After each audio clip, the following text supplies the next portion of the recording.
तीसरा पाठ वीरः वीरेण पूज्यते नामक पाठ है, जो कि कल की कक्षा में आप लोगों को थोड़ा बहुत बताया गया था कि सिकंदर और पुरराज के बीच हुए वार्तालाप का वर्णन किया गया। यह एक ऐसा पाठ है जिस पाठ में यह दर्शाने का प्रयास किया गया है कि हमारे देश में बहुत से राज्य हैं और उन राज्यों के अलग अलग राजागण। उन्हीं राजागणों में एक ऐसे भी राजा थे जिनका नाम पुरराज था। क्या नाम था?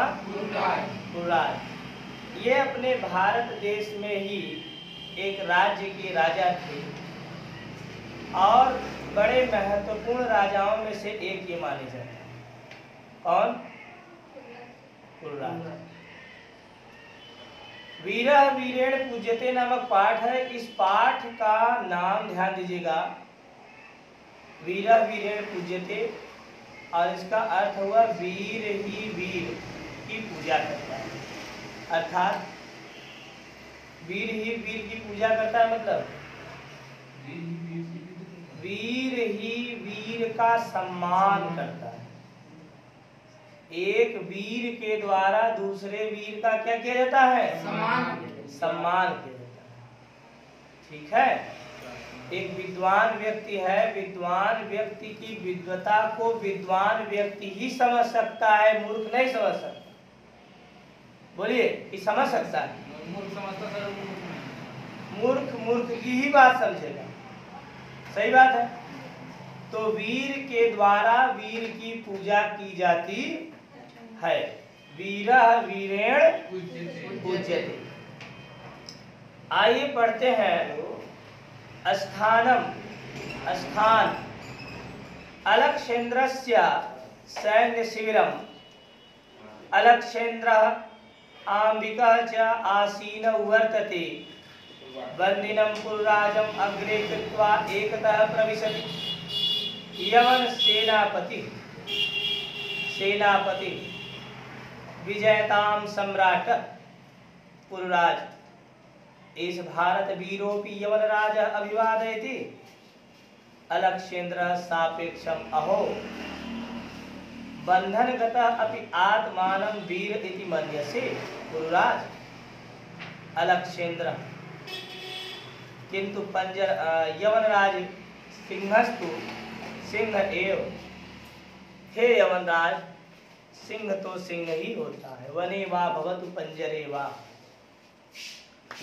देखिए आगे लिखा है, अलक्षेन्द्र किंतु पंजरस्थ सिंह न किमपि पराक्रमते।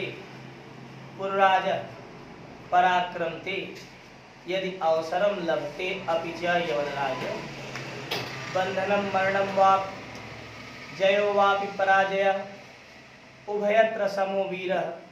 वीर भाव ही वीरता। यहाँ तक आज हम लोगों को पढ़ना है। ठीक। आइए पाठ शुरू करने से पहले आपको कुछ सिकंदर के बारे में बताते हैं। यह सिकंदर मकदूनिया का राजा था। कहाँ का? मकदूनिया का। ये मकदूनिया कहाँ है तो बताएंगे आप, यूनान में। ग्रीक ऑफ एथेंस सुने होंगे नाम, जैसे ग्रीक ना। तो यूनान देश का यह राजा था। कौन? सिकंदर। सिकंदर बहुत छोटी सी उम्र में ही यूनान का राजा बना। उसका कारण था, कारण यह था कि इसके जो चाचा लोग थे, इसके पिता वृद्ध हो गए थे, जो जबरदस्ती पूरे साम्राज्य पर कब्जा करना चाहते थे।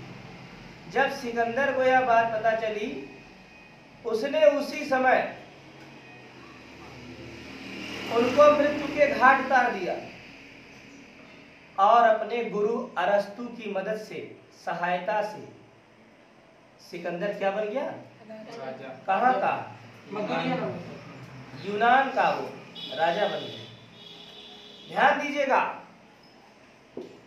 इसका सपना यह नहीं था कि मैं यूनान का राजा बनकर के यूनान में राज्य करूं। इस सिकंदर का सपना था कि मैं पूरी दुनिया का बेताज बादशाह बनूं।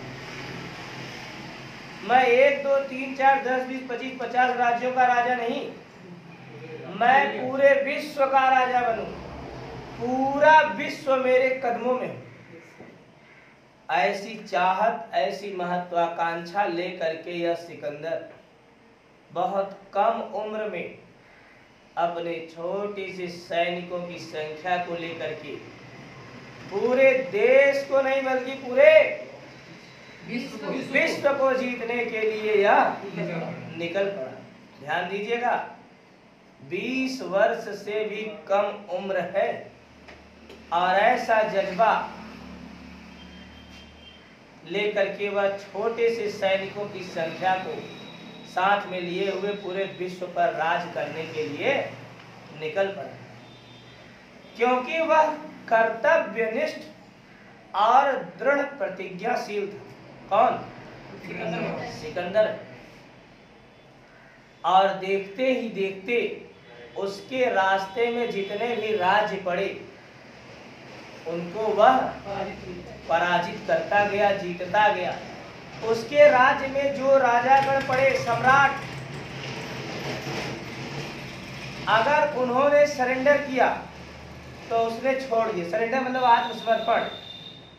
अगर वे सिकंदर के कदमों में झुके तो सिकंदर ने उन्हें मारा नहीं, बल्कि उन्हें अपना गुलाम बना करके अपनी विजय पताका वहां पर फहरा करके वहां से वो निकल पड़ा। लेकिन जो राजा उससे लड़ना चाहे उन्हें वह मृत्यु के घाट उतार करके अपने राज्य में मिला करके आगे बढ़। और देखते ही देखते कुछ वर्षों में, ऐसा वर्ष जो दहाई में भी नहीं पहुंचा, कुछ ही वर्षों में सिकंदर के पास करोड़ों की सेना हो गई। जो कुछ हजार सैनिक लेकर के सिकंदर निकला था पूरे वर्ल्ड पर फतह पाने के लिए, आज उसके पास करोड़ों की सेना है। करोड़ों की सेना जहां चली जाए वहां सोचिए क्या होगा। चींटियों का झुंड देख करके हम घबरा जाते हैं। चींटियों का झुंड हजारों में आप लोग देखे हैं, देखे होंगे। और जब करोड़ों में झुंड होगा, आदमियों का जब झुंड होगा करोड़ों में कितने होंगे। ऐसी विशाल सेना लेकर के जहां वो पहुंचता, वहां के राजा लोग जो है तुरंत आत्मसमर्पण कर देते। भैया हमें मारो मत, जो कहोगे हम करने के लिए। ऐसे करते करते करते करते वह आधी दुनिया पर अपने झंडे को फहरा दिया। अपनी जीत की पताका आधुनिक रूप से आधी दुनिया पर फहरा दिया। लेकिन कहते हैं कि हर चीज का एक सही वक्त आता है। आया जब सिकंदर आधी दुनिया पर विजय पताका फहरा करके, ध्यान दीजिएगा, भारत देश में पहुंचा। भारत देश में जब वो पहुंचा तब उसका मुकाबला हमारे देश के एक छोटे से राज के राजा पुरुराज जी से उनका मुकाबला हुआ। पुरुराज और सिकंदर का घमासान युद्ध हुआ, लेकिन सिकंदर की सेना के आगे पुरुराज की सेना एक न टिकी। पुरुराज की जो सेना थी वो एकजाई सेना थी ना, एकजुट सेना थी। एकजुट सेना का मतलब एक स्थिर सेना थी। इतने सैनिक हमारे पास हैं। लेकिन सिकंदर तो जिस राज्य में जाता वहां की सैनिक उसकी हो बढ़ता जाता ना। पुरुराज की सेना हार गई और अंततः पुरुराज पराजित हुए। किससे? सिकंदर से। लेकिन ध्यान दीजिएगा, पराजय दो प्रकार की होती है। पराजय मतलब हार। हार दो प्रकार का होता है, जानते हैं क्या? एक हार शारीरिक होता है और एक हार मानसिक। मनुष्य अगर शरीर से हार गया है, थक गया है, चलेगा, लेकिन मन से नहीं हारना। आपने बहुत ऐसे महान महान व्यक्तियों का जीवन पढ़ा होगा, महान व्यक्तियों, महान स्त्रियों के बारे में सुने होंगे, जिनके पास टांगे नहीं थी वे भी पर्वत पे चढ़ गए हैं। ऐसी बहुत सी महिलाएं हैं, एन एक्सीडेंट, दुर्घटना में पैर गंवा दिए, लेकिन उन्होंने वो कीर्तिमान हासिल किया जो पैर वाला भी नहीं कर सकता। वो कहाँ पहुंच गई? पर्वत पर, हिमालय की महान चोटी पर पहुंच गई, और अपने भारत देश के तिरंगे के लिए उन्होंने क्या नहीं किया, क्योंकि वो शारीरिक थकान नहीं बल्कि उनकी मानसिक थकान, और मानसिक थकान को उन्होंने कभी अपने आगे आने नहीं दिया। उस शरीर से गड़बड़ हुई थी लेकिन मन से नहीं, इसीलिए उन्होंने ऐसा कार्य किया। आज शरीर लेकर के भी व्यक्ति काम नहीं कर रहा है, क्यों? क्योंकि उसे मानसिक थकान, मन से वो हार गया है। सिकंदर मन से नहीं हारा था, सिकंदर अपने शरीर से हारा था। सिकंदर, जब सिकंदर की मृत्यु हुई थी वो बात मैं बता रहा हूँ। अभी मैं आपको बताऊंगा सिकंदर की मृत्यु कैसे हुई। पहले इसको जानते रहिए। वीर पुरुराज से जब उसका सामना हुआ, वीर पुरुराज क्या हुए? बोलिए, पराजित हो गए। वीर पुरुराज पराजित हो गए। पुरुराज को बंधन में बांध करके, बंधन मतलब बेड़ियों में, सिकड़ियों में बांध करके, सिकंदर का जहां सैनिक शिविर लगा है, टेंट लगा है, वहां पे सिकंदर के सैनिक लेकर के आते हैं। किसको? पुरुराज को। पुरुराज को देख करके सिकंदर कुछ कहने ही वाला होता है कि जो सैनिक पुरुराज को लेकर के आते हैं सिकंदर के सामने, सिकंदर की जी हुजूरी करते हैं कि सम्राट की जय। भाई सैनिक तो करेगा ही राजा। पुरुराज देखते हैं, एक झटके में उन्हें यह याद आता है, अरे यह तो भारत देश का नौजवान है, सिकंदर को प्रणाम कर रहा है। ये बात मुझे हजम नहीं होती। भाई इसका सैनिक होता है, इसको प्रणाम करता तो बात अलग थी। हमारे देश का सैनिक इसको प्रणाम कर रहा है। आश्चर्य में पड़ते हैं। वो कहते हैं, इस भारत वीरों भी यवन राजा अभिवादयति, यह भारत का वीर भी यवन राज में सिकंदर का अभिवादन करता है, अर्थात सिकंदर को नमस्कारी करता है। सिकंदर कहता है, अरे पुरुराज जरा होश में बोलो, तुम इस समय हमारे बंदी, तुम राजा हो जा, जब थे तब थे, अब इस समय तो हमारे क्या हो? बंदी। बोलो, सही कह रहे हैं। पुरुराज ने कहा, सिकंदर सिंहस्तु सिंह एव वनेवा भवतु पंजरेवा। अरे शेर तो शेर ही होता है, चाहे वह जंगल में हो चाहे पिंजरे में। सिकंदर कहता है, किंतु पंजरस्था सिंह न किमपि पराक्रम थे, किंतु पिंजरे में पड़ा हुआ शेर तो कोई भी पराक्रम नहीं करता, कोई साहस नहीं दिखाता, कोई कला करतब क्यों नहीं दिखाता? क्योंकि वह पिंजरे में बंद रहता है ना। पुरुराज कहते हैं, सिकंदर पराक्रम करता है, साहस दिखाता है, यदि अवसरम लभते, यदि उसे मौका मिले। भाई शेर बंद है, उसके सामने हड्डी का टुकड़ा लेकर के उसे खूब रिझा रहे हो, खूब ललचा रहे हो, क्यों पीछे से जा आगे जाए के वो पिजड़वा खोल दे तो भाग गए, और तू नहीं भाग पाता, तब वो शेर हड्डी का टुकड़ा ना समझ गया होगा। पुरराज कहते हैं हे सिकंदर, शेर तो शेर ही होता है, चाहे वह वन में हो चाहे पिंजरे में। चलिए ये बात हो गई। तो सिकंदर कह रहा है किंतु पंजरस्थ सिंहम न किमप पराक्रमते, किंतु पिंजरे में पड़ा हुआ शेर तो कोई पराक्रम नहीं करता। पुरराज कहते हैं पराक्रम करता है, साहस दिखाता है, अपनी शक्ति अपने टैलेंट को दिखाता है जब उसे अवसर मिल जाए। पिंजरा खोल के तो देखो। ऐसी तमाम प्रकार की वार्तालाप बातचीत पुरराज और सिकंदर में हुआ। अंततः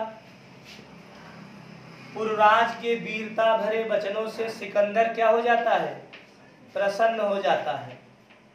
सिकंदर, यद्यपि आप यह जानते रहिए कि पुरराज सिकंदर से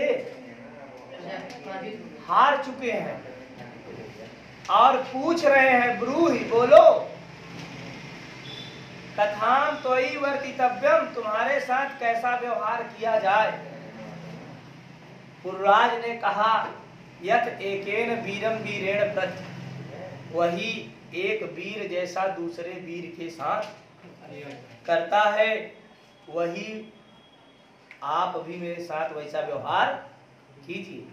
जब इतना बात कहते हैं तब पुरराज के इस वीरता भरे वचनों से सिकंदर क्या होता है?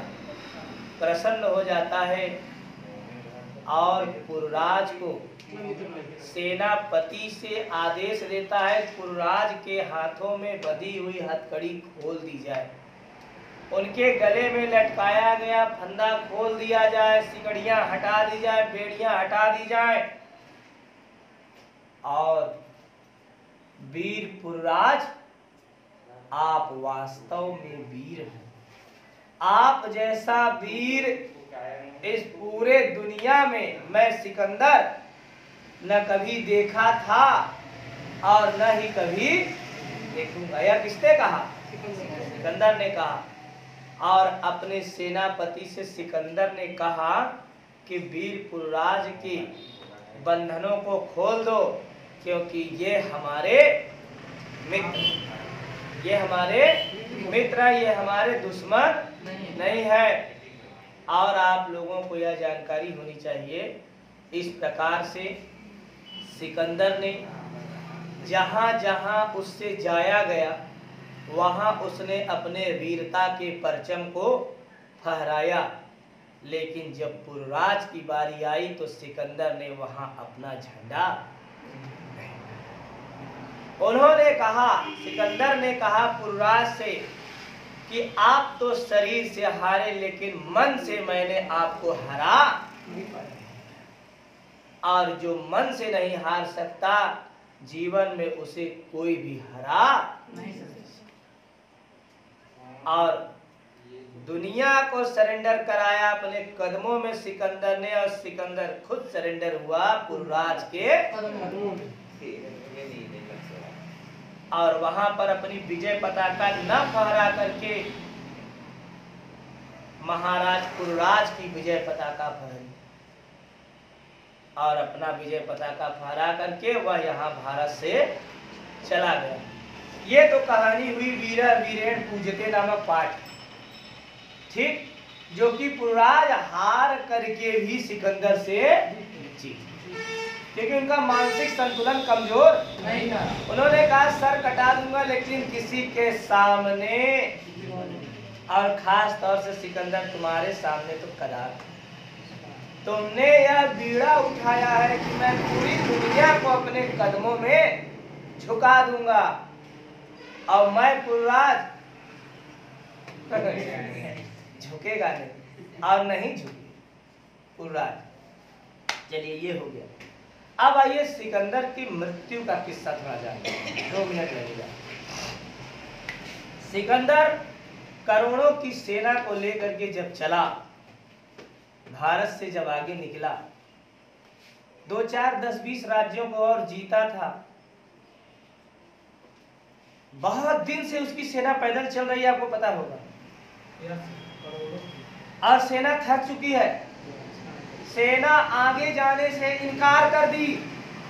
सेना ने कहा महाराज अब मैं नहीं जा सकता, हम सेनागण आगे, हम सैनिक आगे, और सैनिक सब आत्मसमर्पण करके पीछे हट गए। अब बताइए सिकंदर अकेले किसी राज्य पर आक्रमण कर सकता है? जिसके सैनिक ही चले गए। सिकंदर बेचारा थक गया, फिर भी उसके कुछ सैनिक, उसका मंत्री आगे बढ़े, और आगे बढ़े थे। देखिए सिकंदर यहां भी नहीं रुका, उसकी सेना क्या हो गई? सरेंडर हो गई, उसके खिलाफ चली गई। लेकिन फिर भी सिकंदर न पीछे जाकर के बल्कि आगे बढ़ा। अब सिकंदर के सामने एक और बड़ी चुनौती आ गई। बोलिए क्या? सिकंदर को बीमारी, सिकंदर बीमार हो गया। बहुत बड़ा गर्मी का महीना है, ऐसा महीना जिसमें चिलचिलाती धूप होती है, 10 कदम भी चलना भारी होता है। ऐसी स्थिति में सिकंदर को टीबी रोग हो गया। उसको क्षय रोग बोलते थे पहले, क्षय रोग, टीबी रोग हो गया। सिकंदर को बहुत खांसी आने लगी। शिविर बनाया गया तत्काल में, मंत्री को बुलाया। सिकंदर ने कहा मंत्रीवर जाइए वैद्य पकड़ के लाइए। वैद्य आया, नब्ज टटोला। सिकंदर से वैद्य कह नहीं सका कि तुम अब मृत्यु के नजदीक हो। जाते जाते वैद्य मुश्किल से सिकंदर से कहा महाराज अगर गुस्ताखी माफ हो तो मैं एक बात कहूं। इसने कहा तुम वैद्य हो, तुम कह सकते हो। वैद्य ने कहा महाराज कुछ ही दिनों के आप मेहमान हैं।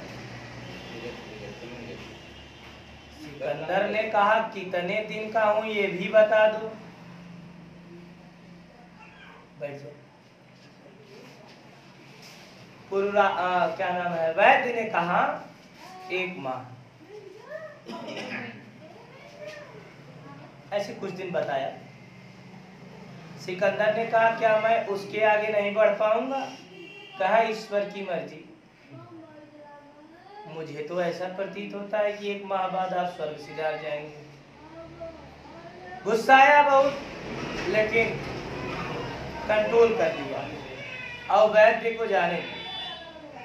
लेकिन आप जानते हैं हर एक व्यक्ति का एक निश्चित समय आता है। मृत्यु का समय तो निश्चित है, जिंदगी का कोई भरोसा नहीं। सही बात है नहीं? जिंदगी की कोई गारंटी नहीं और मौत की 100% गारंटी है। ऐसा कौन व्यक्ति नहीं है जिसकी मौत नहीं होगी? बताइए कि है कोई? 3 से वही मौर्या। अरे सर जी कहा। चलिए सिकंदर, अब जब सिकंदर की मौत नजदीक आ गई, सिकंदर ने अपने मंत्री को बुलाया और उसने कहा, मंत्री से अपने कहा कि मंत्री मेरी मृत्यु नजदीक है, मेरा एक काम करोगे? मंत्री ने कहा महाराज जीवन की गाड़ी अगर चली तो आपके सहारे, और आप कह रहे हैं मेरा एक काम करोगे। कह नहीं अगर कर दोगे भाई तो ठीक है, अरे कोई बात नहीं, सब तो साथ छोड़ ही रहे हैं। मंत्री ने कहा नहीं, कितना कष्टकारी काम होगा जो मैं न कर सकूं। सिकंदर ने कहा कोई कष्टकारी काम नहीं। कहे तो जल्दी बताइए। सिकंदर ने कहा जब मैं मर जाऊं तो आज तक मैंने जितना पैसा कमाया है, जितना रुपया पैसा धन दौलत बैंक बैलेंस है मेरा, सोना चांदी हीरा मोती, सिकंदर जब चलता था ना तो 20-22 ऊंटों पर तो केवल उसके खजाने की चाबी चलती थी। ऐसा लोगों का जनश्रुतियों का मानना है। आप समझ लीजिए कि उसने कितनी दौलत कमाई थी। और कोई 1 राज्य 2 राज्य जीत रहा है, आप समझ सकते हैं सिकंदर कहाँ का राजा बनना चाहता था? तो पूरी दुनिया की दौलत किसकी? सिकंदर ने कहा जब मैं मर जाऊं और मेरी जब अर्थी जाने लगे तो हरे रंग की मैट चटाई टेंट वाले के यहाँ से मत बिछाना, बल्कि जितना खजाना रहेगा सब उस पे फैला देना। उसी खजाने को लोग उसी खजाने पे चढ़ चढ़ के उसे लातों तले कुचल कुचल करके आगे बढ़े। मंत्री ने कहा मैं तो आश्चर्य में हूँ। सिकंदर ने कहा मैं और आश्चर्य में हो गया। 3 बातें मेरी ध्यान रखना। पहली बात नोटिस किए? कहे हाँ। कहे दूसरी बात? कहे क्या? कहे दूसरा बात मेरा यह है, मेरी आखिरी इच्छा है थी। दूसरी मेरी आखिरी इच्छा है जब मैं मर जाऊं तो मेरी अर्थी को कोई कांधा न देने पाए। मंत्री ने कहा तो पहुंच गया कैसे कब्रिस्तान? कहे मैं बता रहा हूं कौन कांधा देगा। कहे कौन? कहे मेरी अर्थी को वही कांधा देगा जो दुनिया का सबसे बड़ा वैद्य या डॉक्टर हो। जाओ खोज लो अभी से, मेरी मृत्यु में 2-4-10 दिन का टाइम है। जो दुनिया का अपने आप को सबसे बड़ा विद्वान, क्या बोलते हैं, वैद्य, वीआईपी वैद्य समझता होगा, स्पेशलिस्ट डॉक्टर, उन्हीं को पकड़ के लाओ, वही मेरी अर्थी को कांधा देंगे। कहे तीसर का ऑप्शन भी बड़ा खतरनाक हो। कहे हाँ। कहे क्या है तीसरी फरमाइश आपकी? कहे जब मैं मर जाऊं तो मरी हुई शरीर का जो हाथ होता है उसके बगल में रखते हैं या उसके सीने पे रख देते हैं मरने के बाद। लेकिन जब मैं मर जाऊं तो मेरे दोनों हाथों को अर्थी से बाहर कर देना, ऐसे लटकता रहे दोनों। मंत्री घबरा गया। कहा महाराज गुस्ताखी माफ, क्षमा चाहिए, लेकिन इन प्रश्नों का मैं उत्तर भी जानना चाहता। आशय क्या है? तब सिकंदर ने बताया। सिकंदर ने कहा पूरी दुनिया में जीतने चला था, लेकिन आज मैं मर गया, क्या मैं एक सोना लेकर के जाऊंगा? सारा का सारा धन यही रह गया ना। जब लोग मुझे ले जाते हुए पैरों तले इन सोने चांदी के आभूषणों को कुचलेंगे, तब पूरी दुनिया को यह विश्वास होगा कि सोना चांदी रुपया पैसा हीरा मोती जवाहरात के लिए कभी भी संघर्ष मत करना। क्या सिकंदर लेकर के गया था? ऐसा लोगों के अंदर विश्वास बनेगा। कहे दूसरा इसलिए मैंने कहा डॉक्टरों को कांधा देने के लिए, ताकि लोग देखें तो कहें यह सिकंदर टिबिया गया, टीबी पकड़ लिया इसको, 10 हफ्ते खांसी आई, लेकिन बड़े से बड़ा वैद्य भी खुदा के आगे इसे बचा। उसका सिक्का चला, यमराज आया, इसको लेके कोई डॉक्टर इसे बचा नहीं पाया। अर्थात मौत निश्चित है, इस बात का सबूत है। कहे और दोनों हथवा जो कहा इसे कहे इसलिए कि दुनिया देखेगी तो कहेगी यह सिकंदर खाली हाथ आया था और खाली हाथ गया, कुछ ले करके नहीं गया। सिकंदर की तीनों इच्छाएं पूरी की गई। उसी के अनुसार सिकंदर को दफनाया गया और सिकंदर का राज वहीं पे खत्म किया गया। आज भी सिकंदर है। इतिहास के पन्नों में सिकंदर का नाम अमर था, अमर है और अमर रहेगा। चाहे वह निरंकुश क्रूर राजा था, निर्दयी राजा था, ऐसा वैसा कैसा राजा था, लेकिन था, है और हमेशा